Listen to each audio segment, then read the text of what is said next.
کیا علامہ وحید الزمان علماء حدیث میں سے تھے یا نہیں تھے؟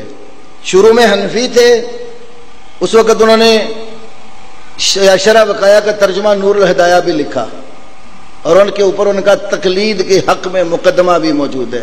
اس کے آخر میں مقدمے کے لکھا ہے بندہ آسی پر معاصی نواب وحید الزمان حنفی۔ پھر کیا ہوا؟ اس کے بعد اہل حدیثوں کی طرف مائل ہوا ہے، پورا اہل حدیث نہیں ہوا، پھر شیعوں کی طرف مائل ہو کے فوت ہوا ہے۔ خود تمہاری اپنے گھر کی لکھی ہوئی کتاب حیات وحید الزمان علامہ عبد الدائم کی چشتی کی، اس کے اندر یہ ساری ڈیٹیل موجود ہے، اور خود میں نے اپنی کتاب کے اندر بھی ضربات ربانیہ میں اس کی ڈیٹیل پیش کی ہے کہ وہ ہمارا نہیں ہے۔ اس کی دلیل میں اس کی کتاب سے دیتا ہوں، اس کی کتاب ہے لغات الحدیث، کتاب کا نام ہے لغات الحدیث، اس میں شر کا مادہ نکالو، شین اور راہ، اس کے ضمن میں لکھا اس نے ہدیات المادی جب کتاب لکھی، کہتا ہے مجھے میرے کسی دوست نے کہا تم نے جب سے یہ کتاب لکھی اہل حدیث علماء مولانا ثناء اللہ امرتسری عظیم آبادی وغیرہ وغیرہ کچھ نام لکھے، وہ سارے اور اہل حدیث عوام تجھ سے بدظن ہو گئی ہے۔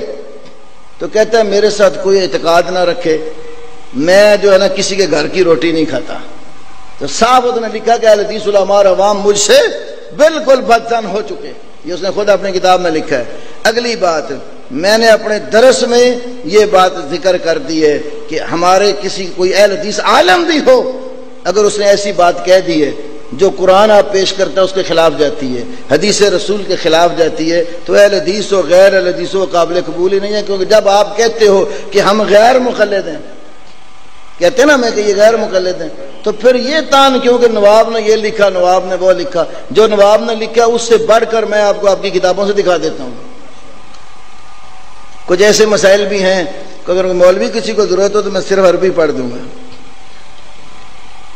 پھر وہی علامہ وحید الزمان کا ہی لکھا ہے کتاب لغات الحدیث میں امیر معاویہ عمرو بن عاص کو باغی اور شریر لکھا، سمجھو ذرا۔ کہتا ہے میں نے تو یہ پہلے بتا دیں کہ شیعت کی طرف مائل ہو گیا تھا، تو یہ اس کی وہی باتیں ہیں۔ اب کہتا ہے کہ انہوں نے لکھا کہ امیر معاویہ اور عمرو بن عاص کیا تھے؟ باغی شریر۔ تو اگر ہدایہ میں لکھا کہ امیر معاویہ ظالم ہے تو پھر کس کو فتویٰ لگے گا؟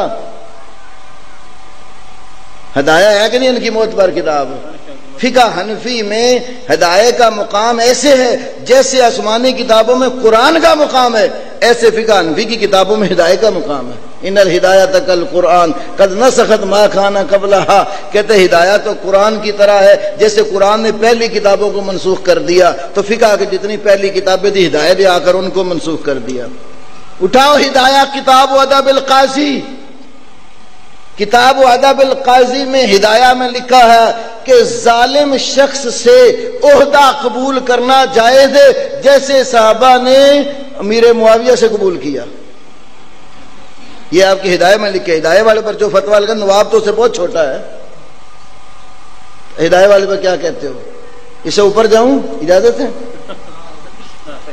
ہاں پھر آپ میں آپ کو وہ حوالہ بھی دے سکتا ہوں، باسند صحیح ثابت کر سکتا ہوں کہ آپ کے وڈیرے نے کہا کہ ایمان ابو بکر اور ایمان ابلیس ایک ہی چیز ہے۔ اس سائیڈ پہ مت جاؤ ورنہ آپ کو خود پریشانی لائق ہوگی۔